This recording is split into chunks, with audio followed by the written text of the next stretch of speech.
नमस्कार दोस्तों, स्वागत है आपका जीके लाइव पाठशाला में। बिहार पुलिस एग्जाम के लिए हम लोग खान सर का प्रैक्टिस सेट सॉल्व कर रहे थे, जिसमें से जो है आपका 11 प्रैक्टिस सेट हो चुका है। आज हम लोग 12 नंबर का प्रैक्टिस सेट देखेंगे। इससे पहले 11 न देखे तो जाकर जरूर देखिएगा, डिस्क्रिप्शन बॉक्स में उसका लिंक मिल जाएगा। आज आपका 12वां प्रैक्टिस सेट है। आप लोग से बार-बार यही निवेदन है कि प्लीज़ आप लोग चैनल को ज़रूर सब्सक्राइब कीजिएगा। इतना हम आपके लिए कर रहे हैं, प्लीज़ आप लोग जो है थोड़ा-सा कष्ट करिए, चैनल को ज़रूर सब्सक्राइब कीजिए और वीडियो को लाइक करते रहिए। बस इतना ही निवेदन है, बाकी आपको जो है सारा लेक्चर फ्री में मिलता रहेगा। चलिए शुरुआत करते हैं 12वीं प्रैक्टिस सेट के पहले क्वेश्चन से। दिया गया है, भारतीय संविधान के संबंध में निम्नलिखित में से कौन-सा कथन सही है? जवाब हो जाएगा ऑप्शन ए। भारतीय संविधान जो है कई संविधानों का मिश्रण है। आप लोग संविधान के स्रोत पढ़े ही हैं कि कई जगह से जो है कई सारी चीजें ली गई हैं। दूसरा प्रश्न देखते हैं। इसमें दिया गया है, भारतीय संविधान के भाईचारे की भावना किस देश से प्रेरित है? भाईचारे की भावना, जवाब हो जाएगा ऑप्शन सी। यह जो है फ्रांस से प्रेरित है। ऑप्शन यहाँ से सी सही होगा। कहां से? फ्रांस से यह प्रेरित है। नेक्स्ट क्वेश्चन है, निम्नलिखित में से कौन सा अनुच्छेद मानव के यातायात एवं बालाश्रम के रोकथाम से संबंधित है, यानी मानव दुर्व्यवहार से संबंधित है? जवाब है ऑप्शन डी। आर्टिकल जो है मौलिक अधिकार के अनुच्छेद 23 में ऐसा कहा गया है। यहाँ से डी ऑप्शन सही हो जाएगा। थोड़ा सा और बड़ा कर लेते हैं ताकि अच्छे से दिखाई दे। अगला प्रश्न है, भारतीय संविधान के किस धारा के अंतर्गत राज्यों के अंतर्राष्ट्रीय शांति एवं सुरक्षा संबंधी दायित्व का उल्लेख किया गया है? चौथा है प्रश्न है। तो यह जो है राज्य के नीति निदेशक सिद्धांत में ऐसा कहा गया है। ये ऑप्शन सही हो जाएगा, राज्य के नीति निदेशक सिद्धांत। अगला प्रश्न है, भारत में राष्ट्रपति के चुनाव से संबंधित किसी भी विवाद का निर्णय कौन लेता है? तो यह जो है उच्चतम न्यायालय लेता है, ठीक है ना? उच्चतम न्यायालय लेता है। ऑप्शन यहां से ए सही हो जाएगा। नेक्स्ट क्वेश्चन है, मंत्रिपरिषद सामूहिक रूप से किसके प्रति उत्तरदायी होते हैं? जवाब हो जाएगा ऑप्शन ए। यह सभी जो है लोकसभा के प्रति उत्तरदायी होते हैं। ऑप्शन यहां से छठे का जो है ए सही हो जाएगा। आगे बढ़ते हैं। सातवां प्रश्न दिया गया है, सुप्रीम कोर्ट के न्यायाधीश को सेवानिवृत्त की उम्र क्या है? यानी जो है कितने वर्ष की उम्र में जो है सुप्रीम कोर्ट का न्यायाधीश सेवानिवृत्त हो जाता है? जवाब हो जाएगा आपका ऑप्शन ए। यह जो है 65 साल लगता है। यही हाई कोर्ट की बात करते हैं तो जो है 62-60 हो जाता है। इस बात को ध्यान में रखिएगा। नेक्स्ट क्वेश्चन है, भारत का राष्ट्रीय विकास परिषद कब स्थापित हुआ था? भारत का राष्ट्रीय विकास परिषद, जवाब हो जाएगा ऑप्शन सी। यह जो है 1952 में बना था। 1952 में यह बना था। सी ऑप्शन बनेगा। अगला प्रश्न, भारतीय संविधान के कौन से अनुच्छेद के तहत हिंदी को संघ की आधिकारिक भाषा घोषित किया गया है? जवाब है ऑप्शन बी। यह जो है आर्टिकल 343 के तहत ऐसा किया गया है। बी ऑप्शन सही है। अगला प्रश्न है, आर्थिक रूप से कमजोर वर्ग के लिए सरकारी नौकरियों में उच्च शिक्षा में 10% का आरक्षण लागू करने वाला पहला राज्य कौन सा था? यह है आपका प्रश्न। जवाब हो जाएगा सबसे पहले जो है यह गुजरात राज्य किया था। सी ऑप्शन बनेगा गुजरात। नेक्स्ट क्वेश्चन दिया गया है, सूर्य और इसके चारों ओर चक्कर लगाने वाले खगोलीय पिंडों को क्या कहते हैं? सिंपल सा प्रश्न है, तो इसे जो है सौर मंडल कहते हैं। बी ऑप्शन बनेगा, क्या कहते हैं? सौर मंडल कहते हैं। अगला प्रश्न है, चंद्रमा को अपनी धुरी पर एक चक्कर पूरा करने में कितने दिन लगते हैं? जवाब हो जाएगा ऑप्शन सी। 27.3 दिन लगते हैं। सी ऑप्शन सही होगा, 27.3 दिन। अगला प्रश्न है, अरब सागर भारत के जो है किस दिशा में स्थित है? 13वां प्रश्न है यह। जवाब है आपका ऑप्शन बी। अरब सागर जो है भारत के जो है पश्चिम में स्थित है। बी ऑप्शन आपका सही जवाब में आएगा। अगला प्रश्न है, निम्न में से कौन सा विश्व का सबसे बड़ा डेल्टा है? जवाब है option D. Ganga Brahmaputra delta जो है यह विश्व का सबसे बड़ा डेल्टा है। अगला प्रश्न है, विश्व का सबसे बड़ा कॉफी उत्पादक देश कौन सा है? जवाब है ऑप्शन डी। ब्राजील है जो विश्व का सबसे बड़ा कॉफी उत्पादक देश है। अगला प्रश्न, कोलूरू झील कहाँ पर स्थित है? कोलेरू झील 16वां यह प्रश्न है। जवाब हो जाएगा आपका, यह जो है आंध्र प्रदेश में स्थित है। बी ऑप्शन बनेगा आंध्र प्रदेश। अगले प्रश्न की तरफ बढ़ते हैं। इसमें दिया गया है झेलम, चिनाब और रावी कौन सी नदी की उपनदी है, या कहा जाए कि कौन सी नदी की सहायक नदी है? जवाब है ऑप्शन बी, ये सभी जो है सिंधु नदी की सहायक नदी है। अगला प्रश्न, असम में सबसे पहला तेल कुआं कहां खोजा गया था? तो यह जो है सबसे पहले डिगबोई में खोजा गया था। बी ऑप्शन सही हो जाएगा, कहां पर? डिगबोई में। अगला प्रश्न देखेंगे, दिया गया भोटिया भारत का किस राज्य से संबंधित अनुसूचित जनजातियों में से एक है? भोटिया, इसका जवाब है आपका ऑप्शन ए, यह जो है उत्तराखंड में पाई जाती है भोटिया जनजाति। अगला प्रश्न, निम्न में से किस वेद में संगीत से संबंधित ज्ञान संग्रहित है? यानी संगीत का जनक किसे कहा जाता है, यह भी प्रश्न बनता है किस वेद को? तो यह जो है आपका साम वेद यहां नाम आ जाता है। सी ऑप्शन आ जाता है साम वेद। अगला प्रश्न है, 326 ईसा पूर्व में भारत पर आक्रमण करने के लिए सिकंदर ने सबसे पहले निम्नलिखित में से किस नदी को पार किया था? तो यह जो है सबसे पहले सिकंदर ने सिंधु नदी को पार किया था। ऑप्शन यहां से ये सही होगा, किसको पार किया था? सिंधु नदी को। अगला प्रश्न है, बृहदेश्वर मंदिर भारत के किस राज्य में स्थित है? बृहदेश्वर मंदिर, जवाब है ऑप्शन सी, यह जो है भारत के तमिलनाडु राज्य में स्थित है बृहदेश्वर मंदिर। अगला प्रश्न, कांचीपुरम में कैलाश नाथ मंदिर का निर्माण किसके शासनकाल में हुआ था? जवाब बनेगा आपका ऑप्शन नंबर सी, यह जो है पल्लव वंश के शासकों के समय हुआ था कांचीपुरम का कैलाशनाथ मंदिर का निर्माण। अगला प्रश्न है, खिलजी वंश का प्रथम शासक कौन था? खिलजी वंश का, अभी आप लोग जो है अंकित भाटी सर का बुक कवर कर रहे हैं। लेटेस्ट बुक जो है हाल ही में जो है 5-6 दिन पहले लॉन्च हुई है, उसमें जो है इतिहास हम पढ़ा रहे हैं, तो उसमें जो है खिलजी वंश की बात हुई है। उसको भी कवर करिएगा, डिस्क्रिप्शन बॉक्स में उसका लिंक दिया गया, पूरा का पूरा बुक जो है कवर कराया जा रहा है उसको। जवाब बनेगा आपका ऑप्शन नंबर डी, जो है जलालुद्दीन फिरोज खिलजी था। ठीक है ना, जलालुद्दीन फिरोज खिलजी। नेक्स्ट क्वेश्चन दिया गया, बाबर का वास्तविक नाम क्या है? बाबर का वास्तविक नाम, ये भी क्वेश्चन अभी कवर किए हैं उस बुक में। उसमें जो है प्रीवियस ईयर के सारे क्वेश्चन जो है वन लाइनर फॉर्मेट में दिए गए हैं, बहुत ही अच्छी वो बुक है। तो बाबर का वास्तविक नाम जो है अगर बात की जाए तो जवाब हो जाएगा आपका जहीरुद्दीन बाबर था। डी ऑप्शन सही है, जहीरुद्दीन बाबर। नेक्स्ट क्वेश्चन, मुसम्म बुर्ज भारत के किस किले में स्थित है? मुसम्मन बुर्ज, जवाब बनेगा आपका ऑप्शन ए, यह जो है आगरा के किले में स्थित है। ए ऑप्शन सही हो जाएगा। नेक्स्ट क्वेश्चन है, श्री गुरु नानक देव जी का जन्म राय भोई की तलवंडी, जो कि वर्तमान में ननकाना साहिब में स्थित है, इनका जन्म कब हुआ था? सन पूछा गया है। तो इसका जवाब बनेगा आपका ऑप्शन नंबर यहां से सी, गुरु नानक देव का जन्म जो है 1469 में हुआ था। ऑप्शन यहां से क्या बन जाएगा? 27वें का सी बन जाएगा, 1469 में इनका जन्म हुआ था। अगला प्रश्न है, बॉम्बे डेक्कन में पहली राजस्व बंदोबस्ती का संचालन किस वर्ष में हुआ था? जवाब बन जाएगा आपका ऑप्शन नंबर यहां से बी, यह हुआ था 1820 में। बी ऑप्शन सही होगा, कब हुआ था? 1820 में।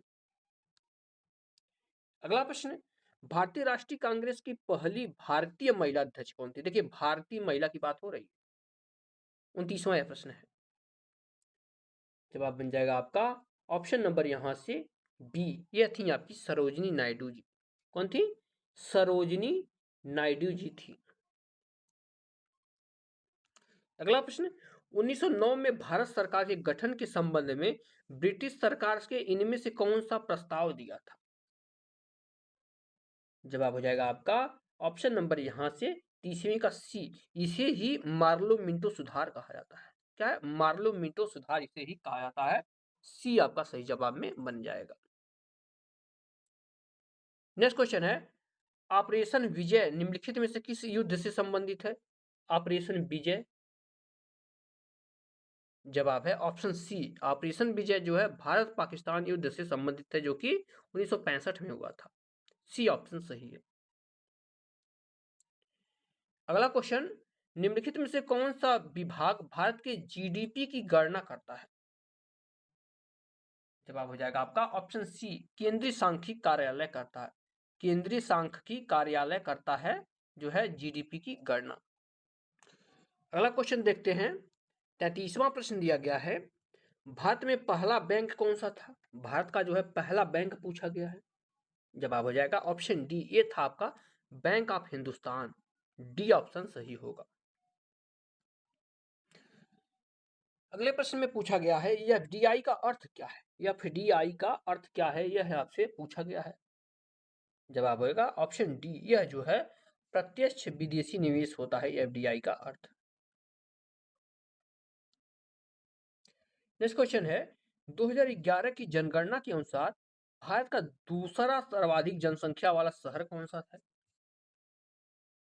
जवाब हो जाएगा यह जो है आपका दिल्ली है। ऑप्शन डी हो जाएगा, दूसरा नंबर पे जो है आपके कौन सा आता है? दिल्ली आता है। नेक्स्ट क्वेश्चन है, समग्र शिक्षा स्कूली शिक्षा के लिए एक योजना है जो कि कौन सी क्लास के लिए है? जवाब हो जाएगा ऑप्शन ए, यह जो है प्री नर्सरी से लेकर जो है 12वीं तक के लिए। ए ऑप्शन सही है। अगला प्रश्न देखते हैं, इसमें दिया गया है, अकुशल श्रमिकों के प्रवास का निम्नलिखित में से क्या कारण है? जवाब हो जाएगा ऑप्शन सी, यह जो है मुख्य कारण इसका निर्धनता है। सी ऑप्शन सही होगा। अगला प्रश्न है, किस राज्य सरकार ने पक्के पगा हार्नबिल उत्सव को राज्य उत्सव घोषित किया? हार्नबिल उत्सव बार बार जो है पेपर में छपता आया है, इसको जो है इंपॉर्टेंट में रखिए। इसका जवाब हो जाएगा ऑप्शन बी, यह जो है अरुणाचल प्रदेश द्वारा किया गया। बी ऑप्शन सही है। नेक्स्ट क्वेश्चन देखते हैं, इसमें पूछा गया है, धालो, ध्यान रखिएगा, धालो कहाँ का एक लोकप्रिय धार्मिक नृत्य है? धालो, जवाब हो जाता है आपका ऑप्शन नंबर बी, धालो जो है गोवा का एक जो है धार्मिक नृत्य है। बी ऑप्शन आपका सही जवाब में आएगा। अगला प्रश्न, हिंद स्वराज नामक पुस्तक इनमें से किसने लिखी है? हिंद स्वराज, जवाब है आपका ऑप्शन सी, महात्मा गांधी जी ने हिंद स्वराज पुस्तक की रचना की है। अगला प्रश्न, हिंदी दिवस हर साल कब मनाया जाता है? हिंदी दिवस, जवाब है आपका ऑप्शन डी, 14 सितंबर को जो है हिंदी दिवस मनाया जाता है। अगला प्रश्न देखते हैं, भारत का सर्वोच्च साहित्यिक पुरस्कार कौन सा है? जवाब हो जाएगा आपका ऑप्शन ए, यह जो है ज्ञानपीठ पुरस्कार है। ये ऑप्शन सही है, क्या है? ज्ञानपीठ पुरस्कार। अगला प्रश्न, निम्नलिखित में से कौन आसियान के संस्थापक देशों में से एक है? जवाब बन जाएगा आपका ऑप्शन नंबर यहां से बी, मलेशिया है। ठीक है ना, मलेशिया आसियान के संस्थापक में रहा है। अगला प्रश्न, अंतरिक्ष में जाने वाले प्रथम कुत्ते का नाम क्या है? इंपॉर्टेंट क्वेश्चन है, और ये है जो है इसका नाम लाइका था। बी ऑप्शन सही है, क्या नाम था इसका? लाइका। नेक्स्ट क्वेश्चन है, लेडी रतन टाटा ट्रॉफी किस खेल से संबंधित है? लेडी रतन टाटा ट्रॉफी, जवाब है यह जो है बैडमिंटन से संबंधित है। ए ऑप्शन बनेगा बैडमिंटन। अगला प्रश्न, निम्नलिखित में से कौन सा एक इनपुट डिवाइस है? मॉनिटर, स्कैनर, प्रोजेक्टर और स्पीकर। तो यह जो है स्कैनर एक जो है इनपुट डिवाइस है। बी ऑप्शन सही है, स्कैनर इनपुट डिवाइस है। नेक्स्ट क्वेश्चन है, ESC सेकेंड का पूर्ण रूप निम्नलिखित में से क्या है? या ESCII का पूर्ण रूप पूछा गया है। जवाब बन जाएगा आपका ऑप्शन नंबर ए, इसका जो है American standard code for information interchange. ठीक है ना, आई है, ASCII है, तो इसका ऑप्शन यहां से ए सही होगा। अगला प्रश्न देखिए, दिया गया है, मोबाइल के जरिए धनराशि के अंतरण को क्या कहते हैं? यानी मोबाइल के जरिए जो है जो पैसा भेजा और लिया जाता है उसको क्या कहते हैं? जवाब हो जाएगा इसे जो है IMPS कहते हैं, ठीक है ना, इसे क्या बोलते हैं, IMPS कहते हैं। अगला प्रश्न, कंप्यूटर शब्दावली में HTML का संक्षिप्त रूप क्या है, HTML का फुल फॉर्म पूछा गया है। जवाब हो जाएगा इसका option number B, hyper text markup language, ठीक है ना, हाइपर टेक्स्ट मार्कअप लैंग्वेज होता है HTML का फुल फॉर्म। नेक्स्ट क्वेश्चन, इसमें दिया गया है निम्नलिखित में से क्या एक पास्कल के बराबर होता है, एक पास्कल किसके बराबर होता है यह पूछा गया है। जवाब है एक पास्कल बराबर 1 न्यूटन प्रति वर्ग मीटर होता है। बी ऑप्शन यहां से बनेगा 1 न्यूटन प्रति वर्ग मीटर। अगला प्रश्न, सापेक्षिक आर्द्रता को किसकी सहायता से मापा जाता है। तो इसका जवाब हो जाएगा आपका ऑप्शन नंबर यहां से बी, सापेक्षिक आर्द्रता को जो है हाइग्रोमीटर से मापते हैं। किसे मापते हैं, हाइग्रोमीटर से। नेक्स्ट क्वेश्चन, जल विद्युत उत्पादन के लिए मुख्य रूप से निम्नलिखित में से कौन सा वैज्ञानिक सिद्धांत जिम्मेदार है, इसके लिए जल विद्युत उत्पादन के लिए।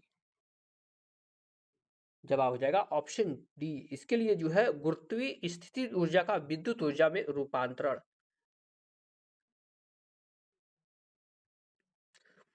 अगले प्रश्न को देखते हैं, इसमें दिया गया तापमान का वह पाठ्यांक क्या है जहां फारेनहाइट तथा सेल्सियस दोनों पैमाने समान हो।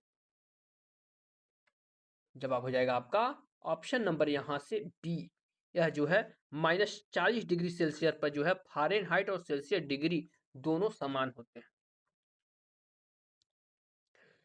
अगला प्रश्न है, सूर्योदय और सूर्यास्त के समय सूर्य का रंग लाल क्यों दिखाई देता है, यह आपसे प्रश्न पूछा गया है। इसका जवाब हो जाएगा आपका ऑप्शन डी, यह जो है लाल को छोड़ अन्य सभी रंगे जो है प्रकीर्णित हो जाते हैं, इसलिए जो है लाल रंग दिखाई देता है। डी ऑप्शन बनेगा। 55 नंबर का प्रश्न दिया गया है, जल चक्र में हिम और बर्फ सीधे वाष्प में परिवर्तित हो जाते हैं, इस प्रक्रिया को क्या कहा जाता है। जवाब बन जाएगा ऑप्शन बी, इसे जो है ऊर्ध्वपातन कहते हैं। बी ऑप्शन इसका बनेगा, क्या कहते हैं, ऊर्ध्वपातन कहते हैं। नेक्स्ट क्वेश्चन, जब लोहे में जंग लग जाता है तो उसका वजन क्या हो जाता है, घट जाता है या बढ़ जाता है। जवाब है उसका वजन जो है बढ़ जाता है, जंग लगने के कारण क्या होता है, उसका वजन जो है बढ़ जाता है। नेक्स्ट क्वेश्चन, समुद्री जल निम्नलिखित में से किस रासायनिक तत्व का एक समृद्ध स्रोत होता है, यानी समुद्री जल में कौन सा रासायनिक तत्व जो है प्रचुर मात्रा में पाया जाता है। जवाब है ऑप्शन सी, इसमें जो है ब्रोमीन पाया जाता है। सी ऑप्शन बनेगा ब्रोमीन। नेक्स्ट क्वेश्चन, खाना बनाने के लिए प्रयुक्त बायोगैस किसका मिश्रण होता है। तो यह जो है आपका मीथेन एवं कार्बन डाइऑक्साइड का मिश्रण होता है। डी आपका सही जवाब आएगा। अगला प्रश्न है, आर्द्र एवं नम वातावरण में उत्पन्न होने वाले काई जैसे प्राचीन पौधों के अध्ययन को क्या कहा जाता है। तो इसे जो है ब्रायोलॉजी कहते हैं। बी ऑप्शन बनेगा क्या, ब्रायोलॉजी। नेक्स्ट क्वेश्चन, लार में कौन सा एंजाइम मौजूद होता है, 60 नंबर का प्रश्न है। तो लार में जो है एमाइलेज पाया जाता है। सी ऑप्शन से होगा, क्या पाया जाता है, एमाइलेज। नेक्स्ट क्वेश्चन, प्राकृतिक चयन तंत्र को वर्णित करने की पद्धति के रूप में योग्यतम की उत्तरजीविता वाक्यांश निम्नलिखित में से किसका कथन है। तो यह जो है वक्तव्य पूछा गया है। जवाब हो जाएगा यह जो है हर्बर्ट स्पेंसर का है। हर्बर्ट स्पेंसर का यह कथन है। बी आपका सही विकल्प होगा। अगला प्रश्न, मानव शरीर में निम्नलिखित में से कौन से प्रकार की शिराएं पेशी ऊतक के भीतर स्थित होती हैं और पास में संगत धमनी होती है। जवाब हो जाएगा ऑप्शन बी, यह जो है ऑप्शन डी सही हो जाएगा, ठीक है ना, गहरी शिराएं होती हैं। डी ऑप्शन सही होगा, गहरी शिराएं और पेशी ऊतक होती है। अगला प्रश्न, नेफ्रॉन निम्नलिखित में से किसकी सूक्ष्म रचनात्मक एवं कार्यात्मक इकाई है? मिला जुला पूछा गया है, किसकी इकाई नेफ्रॉन है? जवाब हो जाएगा ऑप्शन बी, किडनी की इकाई जो है नेफ्रॉन है। ठीक है ना, ऑप्शन यहाँ से बी सही हो जाएगा 63 नंबर क्वेश्चन का सही जवाब।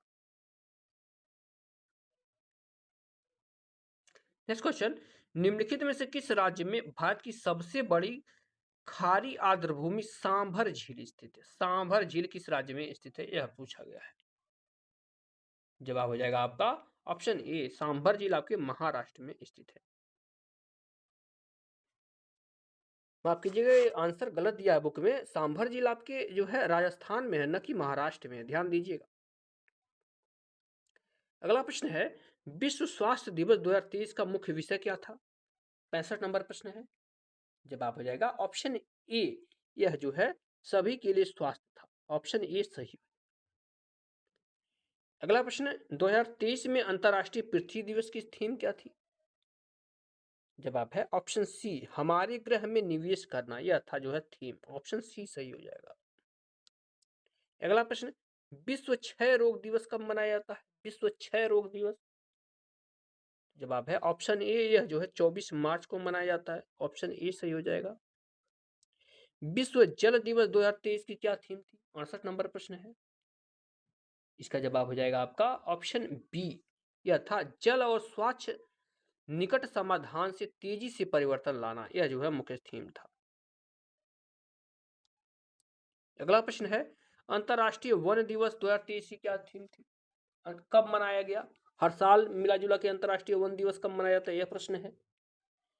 जवाब हो जाएगा ऑप्शन सी, 21 मार्च 2023 को जो है अंतरराष्ट्रीय वन दिवस मनाया गया था, यानी 21 मार्च को अंतरराष्ट्रीय वन दिवस मनाया जाता है। अंतरराष्ट्रीय महिला दिवस 2023 कब मनाया गया? जवाब हो जाएगा आपका 8 मार्च को हर साल जो है अंतरराष्ट्रीय महिला दिवस मनाया जाता है। मैथ के सेक्शन को हम लोग स्किप कर दिए हैं, जो है टेलीग्राम में पीडीएफ मिलेगा, वहां पर पूरा मैथ भी रहेगा, तो उसे आप लोग देख लीजिएगा। यहाँ पर जो है इंग्लिश में आते हैं, वन वर्ड सब्स्टिट्यूट इसमें पूछा गया है 81 नंबर प्रश्न में। दिया गया the practice of the persuading someone to do the something by using force the threats. जवाब हो जाएगा आपका ऑप्शन डी, यहाँ पर कोरेक्शंस होगा, ऑप्शन यहाँ से डी आपका सही हो जाएगा। अगला दिया गया है, select the most appropriative synonyms of the given word. ठीक है ना, सिनोनिम्स बताना है। दिया गया है वेंच्योर का जो है सिनोनिम्स बताना है। जवाब हो जाएगा आपका ऑप्शन नंबर यहाँ से सी, अटेम्प्ट होता है, ऑप्शन सी सही होगा अटेम्प्ट। अगले प्रश्न में पूछा गया है कि हाइफन के स्थान पर क्या आएगा, हाइफन के स्थान पे क्या आएगा? द दिया गया है the exercise are the quit cashier to do. जवाब हो जाएगा आपका ऑप्शन नंबर यहाँ से ए सही होगा, इट द क्वाइट इजी। ठीक है ना, ऑप्शन नंबर यहाँ से ए आपका सही हो जाएगा। अगला प्रश्न दिया गया है एंटोनिम्स बताना है, एंटोनिम्स आप बताना है बोल्ड का, बोल्ड का जो है एंटोनिम्स बताना है 84 नंबर प्रश्न में। जवाब हो जाएगा आपका टिमिड होता है। ठीक है ना, क्या होता है? टिमिड होता है बोल्ड का एंटोनिम्स, ये ऑप्शन आपका यहाँ से सही हो जाएगा। अगले प्रश्न में जो है वन वर्ड सब्स्टिट्यूट बताना है, वाक्यांश के लिए एक शब्द बताना है। दिया गया है something that the quickly and easily set on fire and burn. इसका जो है वन वर्ड सब्स्टिट्यूट बताना है, 85 नंबर प्रश्न है। जवाब हो जाएगा आपका ऑप्शन नंबर यहाँ से डी, इनफेम्बल होगा, ऑप्शन नंबर यहाँ से डी सही हो जाएगा। अगला प्रश्न दिया है आपको एंटोनिम्स बताना है, एंटोनिम्स बताना है आपको। वर्ड दिया गया आपका हिंड्रेंस, इसका जो है एंटोनिम्स बताना है। जवाब हो जाएगा एडवांटेज, ऑप्शन नंबर यहाँ से ए सही हो जाएगा, एडवांटेज हो जाता है। नेक्स्ट क्वेश्चन दिया गया, select the most appropriative meaning of the given idioms. मीनिंग बताना है, यह है a fire state of the affairs, a fine state of the affairs. 87 number प्रश्न है। जवाब हो जाएगा option number D, an appalling of the situation, option number यहाँ से डी सही होगा, ऑप्शन डी सही हो जाएगा। अगले क्वेश्चन को देखते हैं, इसमें दिया गया है कि कहाँ जो है अंडरलाइन के स्थान पर क्या दूसरा शब्द आएगा। सेंटेंस है some people can only cope with the problems by the shutting them out of the minds। तो out of the mind के स्थान पर क्या आएगा? जवाब हो जाएगा ऑप्शन सी, इसके जगह पर जो है आउट ऑफ देयर माइंड्स आएगा, यहाँ बीच में देयर रहेगा, ऑप्शन यहाँ से सी आपका सही हो जाएगा। 89 नंबर प्रश्न दिया गया है कि अंडरलाइन पार्ट में किसी भाग में इंप्रूव कर सकते हैं। अगर नहीं इंप्रूव कर सकते तो नो आंसर देना है, अगर इंप्रूव कर सकते हैं तो क्या इंप्रूव करेंगे, ठीक है ना। जवाब हो जाएगा ऑप्शन नंबर यहाँ से 89 का ऑप्शन ए सही है, ठीक है ना। ओवरफ्लोड के स्थान पर इट्स बैंक करना है, ओवरफ्लो इट्स बैंक भरा जाएगा, ठीक है ना। ऑप्शन नंबर यहाँ से ईडी जुड़ जाएगा, ईडी जुड़ जाएगा, थर्ड फॉर्म हो जाएगा, ये ऑप्शन सही। अगले क्वेश्चन में दिया गया है select the incorrectly split word, यानी कौन सा वर्ड जो है गलत दिया गया है, इसमें पूछा गया। जवाब है ऑप्शन नंबर ए, फॉरवर्डर जो है स्पेलिंग एक गलत है, स्पेलिंग इसकी हो जाएगी FARAWDSTER, ठीक है ना, WDSTER, तो हो जाएगा आपका ऑप्शन नंबर यहां से। अब आते हैं हिंदी के सेक्शन पर। 91 नंबर प्रश्न है निम्नलिखित में से किस शब्द में तद्धित प्रत्यय है, ठीक है ना, तद्धित प्रत्यय पूछा गया है इसमें। जवाब हो जाएगा आपका कृदंत प्रत्यय और तद्धित प्रत्यय दोनों आप लोग पढ़ चुके हैं, ऑप्शन यहाँ से बी सही हो जाएगा। कृपालु में जो है तद्धित प्रत्यय है, कृपालु। अगला प्रश्न है बहाव शब्द प्रयुक्त प्रत्यय कौन सा है, बहाव में कौन सा प्रत्यय लगा है। जवाब हो जाएगा आपका ऑप्शन नंबर यहाँ से सी, आव प्रत्यय है, ठीक है ना, आव प्रत्यय लगा है बहाव में। नेक्स्ट क्वेश्चन, अभिष्ट का संधि विच्छेद क्या होगा, अभिष्ट। जवाब हो जाएगा आपका ऑप्शन नंबर जो है ए, अभिधन इष्ट होता है अभिष्ट का जो है संधि विच्छेद। नेक्स्ट क्वेश्चन, तैरने की इच्छा को क्या कहते हैं, तैरने की इच्छा को क्या कहते हैं, यह पूछा गया है। जवाब हो जाएगा ऑप्शन ए, इसे जो है तरणेच्छा बोलते हैं, ऑप्शन ए सही हो जाएगा, क्या बोलते हैं, तरणेच्छा। नेक्स्ट क्वेश्चन, दिन और दीन शब्द में सही अर्थ क्या हो, दिन मतलब क्या होता है और दीन मतलब क्या होता है, यह पूछा गया है। जवाब हो जाएगा आपका ऑप्शन नंबर ए, दिन का दिवस होता है, दीन का मतलब गरीब होता है, दिवस और गरीब, ये ऑप्शन यहां से बनेगा। अगला प्रश्न है निम्न में से कौन सा अधि व्याधि शब्द का उपयुक्त अधि का अर्थ क्या है, यानी आधि और व्याधि में आधि का अर्थ क्या है। जवाब हो जाएगा आधि का अर्थ जो है आपका मानसिक कष्ट है, ऑप्शन यहां से ए सही होगा, मानसिक कष्ट। दारू का अर्थ क्या है, दारू। जवाब हो जाएगा आपका ऑप्शन नंबर यहां से डी, दारू का अर्थ जो है लकड़ी होता है, ठीक है ना, दारू नहीं है, र पर ऊ का छोटा ऊ का मात्रा है, दारू जो है इस तरह से मात्रा है। नेक्स्ट क्वेश्चन दिया गया प्रमत्त स्वेच्छाचारी, ध्यान रखिए प्रमत्त स्वेच्छाचारी का अर्थ क्या होता है। जवाब हो जाएगा उन्मत्त होता है, ठीक है ना, उन्मत्त होता है, ऑप्शन ए सही। 99 नंबर प्रश्न है अंधे को दीपक दिखाना मुहावरे का अर्थ बताना है आपको। जवाब हो जाएगा न समझ को उपदेश देना, बी ऑप्शन सही है, ना समझ को जो है उपदेश देना। नेक्स्ट क्वेश्चन, निम्नलिखित में से कौन सा शब्द भ्रमर का पर्यायवाची नहीं है, यानी भौरा का पर्यायवाची नहीं है। जवाब है ऑप्शन नंबर यहां से डी, ठीक है ना, द्विरद, द्विरद नहीं होता है, ठीक है ना, नहीं तो चंचरीक होता है, दुरेफ भी होता है, सिलीमुखी भी होता है, लेकिन द्विरद नहीं होता है। तो इस तरह से जो है खान सर का हम लोग जो है 12वां प्रैक्टिस सेट कवर कर चुके हैं। अगर ये वीडियो पसंद आ रही हो, ये सीरीज पसंद आ रही हो, तो आप लोग लाइक जरूर करिएगा और चैनल को सब्सक्राइब करना न। मिलते हैं नेक्स्ट लेक्चर में, तब तक के लिए धन्यवाद।